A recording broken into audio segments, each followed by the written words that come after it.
Welcome to Toffee Blue View, your source for all things Everton. I'm Gerry. Max and Edward are here. Hello, guys. So, gentlemen, let us talk about Burnley. They currently sit in our coveted 7th position in the table. They have 37 points. They're 9, 10, and 9. That record, I feel like, it just epitomizes what Burnley has been doing recently. It's very balanced and even. Okay, they've recently drew with Southampton. There's a shock, 1-1. They lost to Swansea before that, 1-0, and they drew with Man City before that, 1-1. The last time they won a game was a 1-0 win over Stoke on December 12th, 2017. So they've been drawing a lot and losing a lot, mainly draws though. All right, they just haven't been winning a lot. And as you know, as an Everton supporter, we see that, and that's an immediate red flag for us because we tend to stop the streaks. Yeah. So let's be a little more optimistic though. Big injuries for Burnley. You know, I wasn't trying to link optimism with their injuries, so let's just say don't. All right, it's a new subject. All right, big injuries for Burnley at the moment. Brady, Defoe, Heaton, Walters, and Arfield is it out. The rest of them are probably out. Tarkowski and Chris Wood are both in contention to return. So if Tarkowski is healthy, he's probably going to start.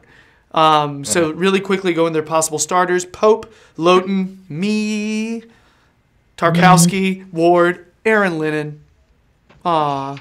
We know that guy. Westwood, Cork, Goodmanson, Hendrick, and then either Ashley Barnes or Chris Wood. I'm thinking they'll start with Barnes and Wood will come in because he's been injured. That just tends to happen with strikers that have been hurt. So here's our news. We sort of don't know it yet because Sam hasn't done his pre-match conference as of recording. But we don't know what the status of Coleman is. We don't know what the status of Baines is, and we don't know the status of Funes Mori. All right. So possible starters. Edward, give me your possible starters. Are we saying what we'd like to be in the line, or what we think is going to be in the line? That's a good thing to make clear because recently our lineups have been making it to Twitter, and people think that that's our chosen lineup. No, we are predicting what we think Allardyce is doing. Yeah, I got a bit of slack. I got a bit of slack for saying I'd start Nias up front when clearly I think I'm on the same wavelength of every other Evertonian and wanting Tosin to get a chance, get a few games under his belt. But given that Nias did score against Crystal Palace, then he deserved that start again. You got to be careful, Max. You're saying this in front of Nias superfan number 19 over here. So it's all right. It's all right. It'll look bad at the end of the season. Good. All right, Edward. What's your starters, man? Your starters for Allardyce. What do you think he's going to do? Pickford, Kenny, Keane, Williams, Martina, Gay, Schneiderlin, Walcott, Rooney, Sigurdsson, Nias. So you are making a choice to omit Davies. Yeah, basically, I think I reckon he's gonna have that mentality that formation won't work for him again. So he's gonna go back to the other one. Okay. That's what I think he's gonna do. Not what I would want to do, but okay. Max, what do you got? Sticking with the same system because the performance, as we said, against Watford wasn't all that bad. Yes, I know we're away again. Our away form isn't great, and there's an argument to be made that we might set up more defensively. But Pickford, Kenny, Keane and Williams, because that seems to be the pair that he's most comfortable with. Martina, Gay, Rooney, Davies, Walcott. I'm gonna say it. I'm gonna go with Tosin. I'm gonna say that Tosin starts and Sigurdsson. Okay. So, Not bad. we have very similar stuff here, guys. I think I have one. I'm one off from Edward, and I'm one off from Max. So we're thinking similar things. I would say my lineup is more similar to Max's in formation, because I do think he's going to still stick with that same midfield trio. Pickford, Kenny, Keane, Williams, Martina, Gay, Rooney, Davies, Sigurdsson, Walcott. And the toughest one to pick for me was Nias or Tosun, because Nias didn't score last game. Do you want to pick the one in form or the one who needs game time? You know what I mean? And so the thing is, I sort of think that Big Sam, because he almost was still talking a little bit of trash about Tosun last time, which I think is unwarranted. I think he'll start Nias. But maybe he saw that Tosun didn't look bad the other day, and he didn't. He controls the ball well. He holds people off. He did manage to have a couple of near chances on goal there, kind of near the end. He's a good player. I do think, and he's a better passer than Nias. All right, I think had he been in that position that Umar was, first half squaring that ball over to Walcott, I think Tosun makes that pass. But Nias gets. But has he got the whole thing? I think has he got that grit and determination that Nias has? And I think he does have that, but it's a different kind. All right. Yeah. I think Nias is faster. All right, which is why I think you play him against Burnley. I think Nias is good when he's in a stark contradiction to the other team's center backs. I think he's just a very different player than the two center backs for Burnley. I think, but playing him against Watford, I don't think it was as good of a matchup for him. No, that's a very good point that you've made there. Really, in regards to Tosun, it really depends on, I think, if he's able to, against this Burnley defence, to peel off and kind of play on the shoulder and look to get in behind, because his hold-up play, yes, did look impressive. He laid off a good few balls against Watford, but against this Burnley side, unless his hold-up play is at least an 8 out of 10 in this game, they're going to go through him. And like you say, Nias does come across more suited to a game like this. Yeah, I think both players could end up having good matches against Burnley, but right now that's just where I would go. However, here's something we need to make sure we're considering, guys. Snow.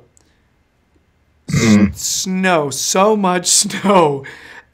So number one, is there even going to be a game? And number two, how does snow impact lineup, style, and all that stuff? Edward, you're about to explode. Yeah, I know Burnley basically put out something on their website saying we are going to be working very hard with the officials, and we're going to get more volunteers in to basically sweep out as much snow as they can. So they are going to be making sure that game goes ahead, because one, it's obviously a football game. People are coming out to give up their weekend for it. And Sky are going to be showing it on TV, and they're not going to be happy if the game gets cancelled. So they're going to be putting all their efforts to make sure it goes on. But I think they're still ready, just in case, because they did say they've got a contingency plan, just in case it doesn't go on. But I think it probably will happen. Okay, I'm not too sure, but they are ready. So assuming it happens, one of the things when I was a coach, my teams tended to be smaller, skilled teams. All right. So whenever we played bigger, more physical teams, that's what I meant in size. They were smaller, more skilled.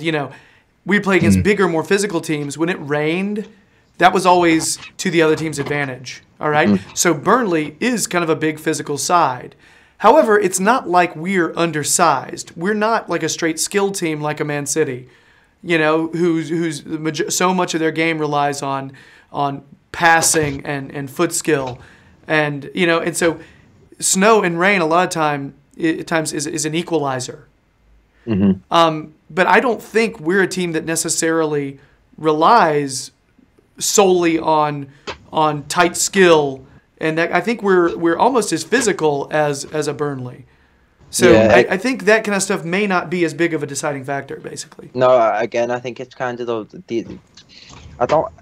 I still don't even think we've figured out what we quite are yet. I agree with that too. I think it's still like these stylistic clashes, and again, I'm up in the air whether this is going to be to our advantage or to our detriment. Really, I think, of course, it's gonna prompt defensive players to play more one touch, get the ball out, keep it away from the box type of football, which of course may play into Burnley's hands. But that being said, of course, they have improved technically a lot over the last few years, and there's always room for a mistake or a defensive error, particularly when there is heavy snow.